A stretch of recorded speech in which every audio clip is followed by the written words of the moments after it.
আল্লামা দেলোয়ার হোসেন সাঈদী, নামটা শুনে মনে হয় রাগটাগ করলেন, রাহিমাহুল্লাহ, কলিজার টুকরা। আমার মনে হয় কি জানেন, আপনি যে কলিজার টুকরা বলেছেন না, এই শব্দ আমার মনে হয় কম হয়ে যায়, মানে আরো যদি কিছু থাকতো আমি বলতাম। উনি শিখিয়েছেন ঈমান কাকে বলে, তাওয়াক্কুল কাকে বলে। ওনাকে সেই সরকার বলেছিল, আপনি ইসলামের রাজনীতি ছেড়ে দেন, আপনাকে মুক্তিও দিব, আপনাকে একটা লাক্সারিয়াস লাইফ আমরা দিব। আল্লামা সাঈদী বলেছেন, যতক্ষণ পর্যন্ত আমার দেহে এক ফোঁটা রক্ত থাকবে, আমার এই মাথা জালিমের সামনে নত হতে পারে না। আমি আমার জামাতের ভাইদেরকে বলতে চাই, বিএনপি ভাইদেরকে বলতে চাই, আমি আবার কবে এই এলাকায় আসবো একমাত্র আল্লাহ ছাড়া পৃথিবীর কেউ জানে না। আমি আমার জবানের সমস্ত শক্তিকে এক করে বলতে চাই, বিএনপি জামাতের কোন মারামারি আমরা 26 সালের বাংলাদেশে দেখতে চাই না। আমার দাবি, আগামীতে আমরা হাতে হাত রাখবো, কোন প্রকার জালেম তো দূরের কথা, নব্য কোন ফ্যাসিবাদ এই মধ্যে তৈরি হবে না ইনশাআল্লাহ। দুহাত তুলে বলে সবাই, ঠিক কিনা?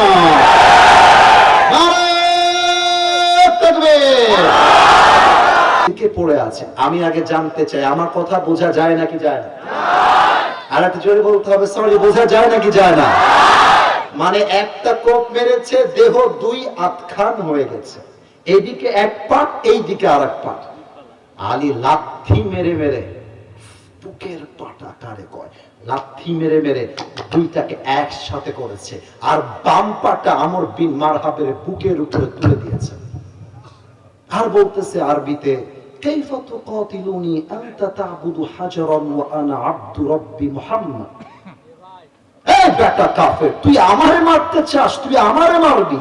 বেটা তুই হলি পাথর পূজারী, তুই হলো মূর্তি পূজারী, আমি হলাম আল্লাহর উপরে তাওয়াক্কুলকারী। তোর মতো হাজারো কাফের বেঈমান চাইলেও আমার একটা বাঁকা চুলকে সোজা করবার ক্ষমতা রাখে না। গায়বান ভাইরা, দিস ইজ কল্ড তাওয়াক্কুল। এটাই হচ্ছে রবের উপরে ভরসা, আল্লাহ। আচ্ছা, আপনাদেরকে নতুন একটা স্লোগান শিখাই দিব না? আপনারা যদি বলেন যে হ্যাঁ, তাহলে দিব। নতুন একটা স্লোগান শিখাই দিব, আপনারা সবাই দিবেন তো?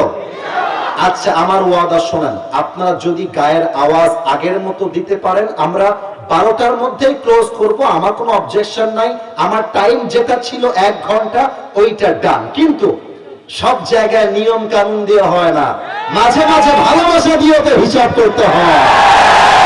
আমি যে স্লোগানটা শিখাই দিচ্ছি, আমার দিকে তাকাও। তোমরা যদি আমার সঙ্গে স্লোগানটা দিতে পারো, আমার যে অফিসিয়াল পেজ, যেখানে প্রায় 5 মিলিয়ন আপ মানুষ যুক্ত আছে, আমি সেই পেজে এই স্লোগানটা আপলোড দিব, যদি আপনারা বাঘের বাচ্চার মতো আওয়াজ দিতে পারেন। দিবেন তো? আচ্ছা, সবাই একটা কাশি দেন। স্লোগানটা হচ্ছে এই রকম, যেটা আমি বলবো আপনাদেরকে এভাবেই বলতে হবে। আমি বলবো দিল্লি না ঢাকা, আপনারা বলবেন ঢাকা ঢাকা। আমি বলবো গোলামি না আজাদি, আপনারা বলবেন আজাদি আজাদি।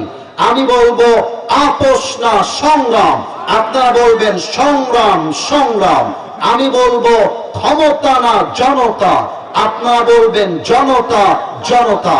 আমি বলবো আমার ভাই কবরে, আপনারা বলবেন খুনি কেন বাহিরে।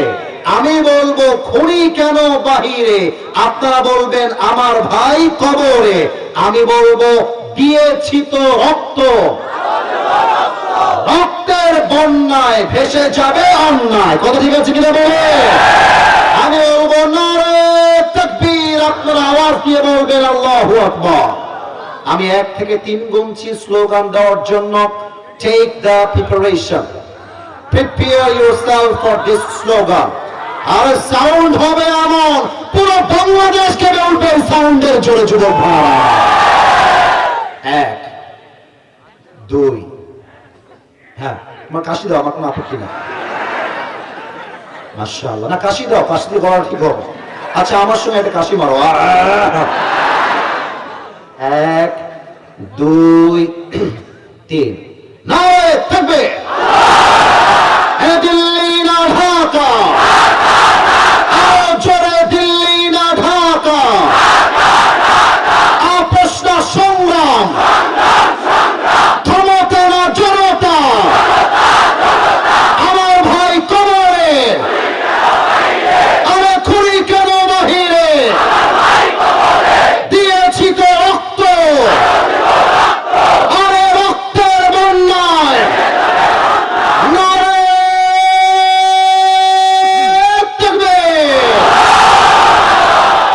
তুমি এই স্লোগানকে কবুল করো, পড়েন সবাই আমিন।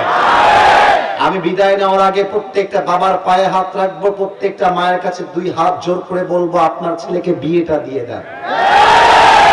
আমার মনে হয় নেতা সাহেবকে বলবো আপনি যদি এমপি হন ঘোষণা দিবেন, আমাকে যারা ভোট দিয়ে জয়যুক্ত করবে কারো বাড়ি বউ ছাড়া কোনো বাড়ি হবে না। আমি আমার ওয়াজে মজা করে বলেছিলাম শীতকালে যার বউ নাই তার বাড়িতে কিছুই নাই।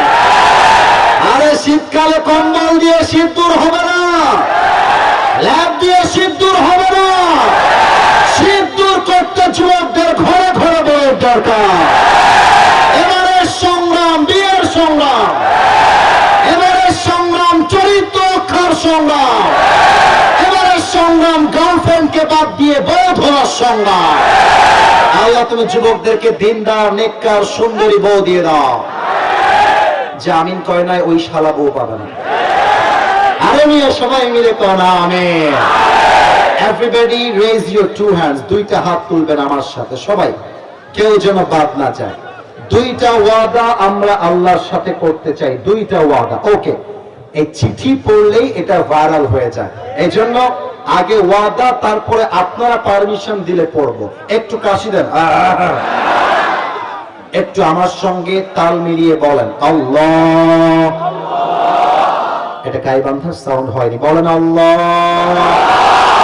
ও আমার আল্লাহ,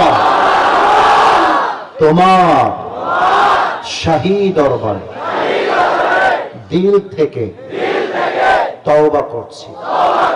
ও আল্লাহ, একটু জোরে, ও আল্লাহ, তুমি আমার জীবনের সব গুনাহ মাফ করে দাও। একটু দিল খুলে বলবেন না আমি? আর একবার বলবেন না আমি? বলেন 2 নাম্বার ওয়াদা, আল্লাহ আমি তোমাকে ওয়াদা দিলাম। এই আওয়াজ জোরে না আসলে আমি দোয়ার দিকে যাব না। বলেন ওয়াদা দিলাম আজ থেকে আমি 1 ওয়াক্ত নামাজ আর কখনো, এবার হাতটা আরেকটু উঁচুতে যাবে, এভাবে আমি দেখাই দিচ্ছি, আমাকে ফলো করলে ইটস ওকে ডান। বলেন সবাই এইভাবে, ছাড়বো না। হাতটা নড়ে নাই, এটা সুন্দর লাগছে দেখতে, ছাড়বো না। বলেন সবাই আওয়াজ দিয়ে ইনশাআল্লাহ। এবার হাত নামান, আমাকে ডাক দিয়ে বলেন আসিফ হুজুর, আমরা গোবিন্দগঞ্জের সন্তান, আপনাকে ওয়াদা দিলাম আমরা কেউ দোয়া না করে, জোরে বলতে হবে, দোয়া না করে আমরা কেউ, আমার দিকে তাকাও, মাথা ঝাঁকিয়ে বলবেন যাব না। আর জোর সে বলো যাব না। বলেন ইনশাআল্লাহ। কেউ যদি উঠে যায় আর তার লুঙ্গি যদি খুলে যায় আমার দোষ নেই, আর যে উঠে যাবে ওর লুঙ্গিটা টান দিয়ে ধরে বসায় দেওয়া লাগবে। নারে তাকবীর। Okay, let me take your permission first. এখানে কিছু প্রশ্ন এসেছে, আমি কি উত্তর দিব নাকি দোয়া করে দিব? দোয়া করে দিব, তাই না? আরে দোয়া না উত্তর কোনটা? খুব চালাক তোমরা, অল্প সময় উত্তর দিব। মুরব্বী আব্বা জান, আপনি কিন্তু আবার বললেন না যে হুজুর